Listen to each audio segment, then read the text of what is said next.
Hello and welcome to another episode of the Adrienne Ross Show, the basketball edition. And of course, if this is your first time here at the channel, you are especially welcomed here. I'm honored that you would spend some time with me, and I encourage you to stay with us for the duration of this video. Everybody, I am here with, first of all, a recommendation.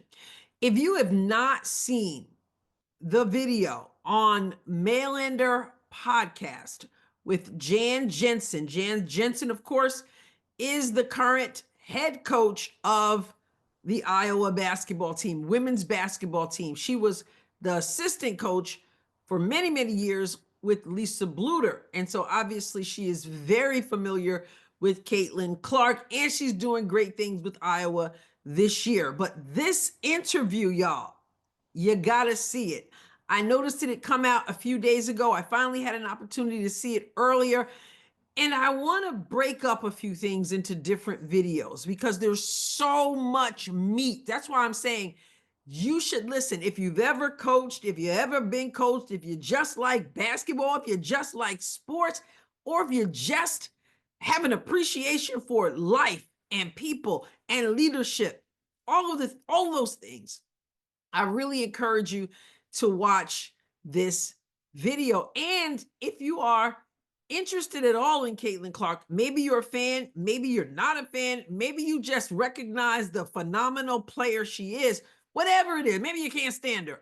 It doesn't even matter. This video gives us a look into what makes Caitlyn Clark tick and what it was like to coach her. Yes, the good, yes, the excitement, but also the challenges that come with coaching a Caitlyn Clark. So as a former coach myself, as a former teacher, I just found this so deep. And I could have listened to Jensen all day.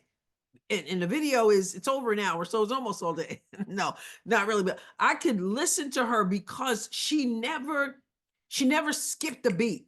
No matter what the question was, no matter what the topic was, it was something, there was a nugget there. And it wasn't like she was just, just pulling stuff out. I mean, you could tell this thing is like as easy as breathing for her. The coaching, the thinking about coaching, the understanding players, and it's just it's so good. And so, like I said, I am going to, at least I plan to cover this in more than one video, but I'm going to start with this portion of that interview, and then we're going to talk about it. So check this out.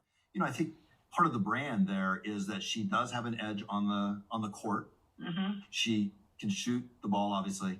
Yeah. And then when she walks off, she speaks with humility. Yeah. She'll talk to every little girl and every little boy that walks past. I mean, there's that balance, that chemistry, that alchemical quality of how she held herself and the team held themselves through these Final Four runs. It's special. Yeah, it really is. I mean, Caitlyn is such a special talent in person.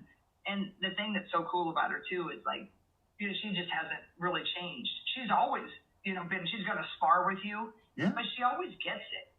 She got it before everybody else got it. Right. And that was what was amazing to me is, she just competed. And I always said she was wired to play at the Garden and then spar with Spike Lee as an opposing player. And then afterwards they go out for beers. Sure. It's just like, because she's going to go after it. And then win or lose, she is able to be like, man, you're better. Hurts like crazy, but you're better. And you walk off, and it was fun.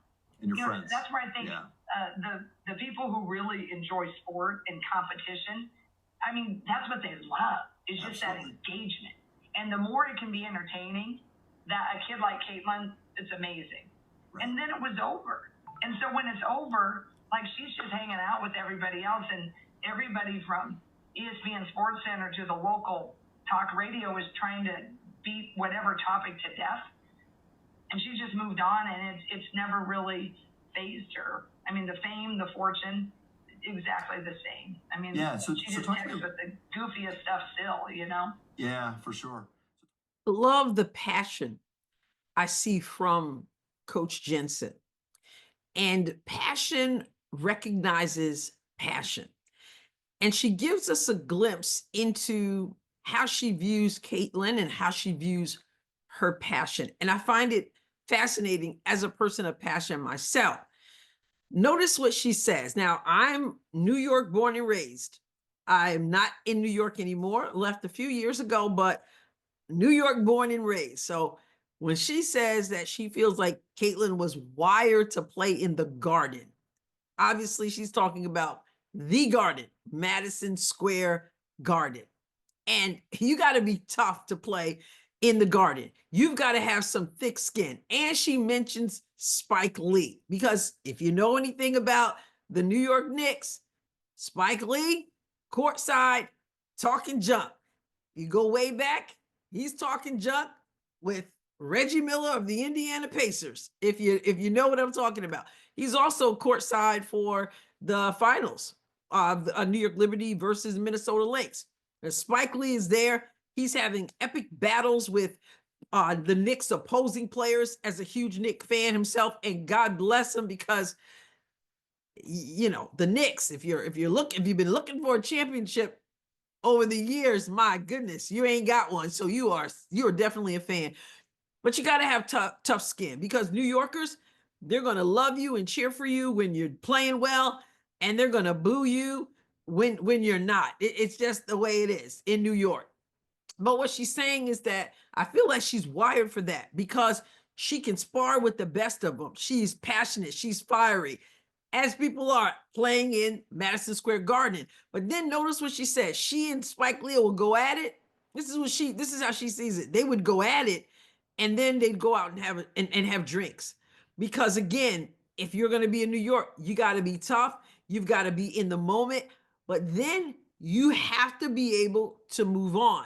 And that's what she's saying about Caitlyn, that she just loves the game. She's passionate. So she's going to do this. She's going to talk. She's going to chop it up. And then she's going to move on and leave it all on the court, because it's fun to her. It's enjoyable to her. And again, there's passion, and passion is contagious. Now, here's my thought as I listened to her say this. It made me think about the first season, Caitlyn's first season, her rookie season, which of course is just a few months behind us. I feel like that was something that was sort of robbed from her early in the season. You see her in college, she's shooting logo threes, she's celebrating, she's talking, we know Caitlyn can talk. She's talking some stuff, she's having a good time, she knows she's good. And you watch this video, and a couple times, Jensen says that Caitlyn, she knows she's good, but she's just enjoying herself and enjoying the moment. And I felt like when she transitioned from that into the WNBA, some of that was lost because she wasn't received well. And in not being received well, it kind of makes you kind of hold down a little bit on the celebrating, on the fun. If you watch those early games, it didn't look like she was having much fun. Yes, because she wasn't received well. Yes, because people were talking junk and trying in some of the physical stuff and trying to hurt her and all that. But also losing. Losing constantly is not fun. Okay. And so there's that as well. But I felt like there was some of that they had been used to. So I'm sure Lisa Bluter noticed. I'm sure that Jensen noticed. Now, people had to notice. And it's like, where did that fun go? Where did that competitive spirit where you could outright celebrate in a big way without realizing and not being mindful of the fact that there are people who just don't want you here? That's not everybody, but a lot of people don't want you here. So I think she lost some of that. And then when they had the Olympic break and she came back, actually during the break, I feel like she got some of that back. The players got to know each other a little bit better. And Christy Sides did do that well, create opportunities for team building. And they got to talk, I'm sure. And when they came back, there was that pep in the step. There was the winning spurt. And there was just a fun. And that's what sports should be. Yes, it's competitive. Yes, you're going to be with a Spike Lee or with another player at times, etc.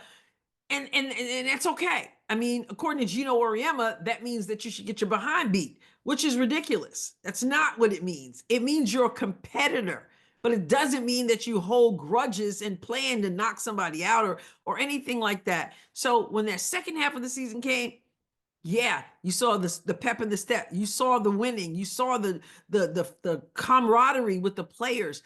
And I have said, you've heard me say several times, and I say again, I believe that when Caitlyn Clark comes back for the second season, there's going to be a swagger that she wasn't able to release, if you will, earlier in her first season. There's going to be a swagger. She will be the reigning rookie of the year. She was in the MVP conversation. She has a new coach. They're going to be clicking on all cylinders. They've got better relationships. We don't know all who's going to be there, all who's not going to be there, but she and Aaliyah Boston, they're going to have a better relationship. I hope Kelsey Mitchell is back. I don't know if she will be. I hope she's back. Will Tammy be there? Because she's great with the fun and the camaraderie. I don't know who'll be there, but I just believe that Caitlyn Clark is not going to be timid. She's not tucking her tail. She's going to have fun, but she's also going to be competitive. And then when it's said and done, all right, let's go out and get something to drink. Kool-Aid, maybe. So I just like that tidbit from Coach Jensen, and even making that connection I did to next season and what to last season and then to what next season will bring. So anyway, again, I'm going to put the link to that video in the this video description. Check it out. And also I intend to come back with at least another tidbit, maybe more from that interview. Again, if you have not hit subscribe, please hit subscribe. I appreciate that. Share with your friends. Help me grow. Comment, like, and again, share. I'll catch you next time, God willing. God bless you abundantly.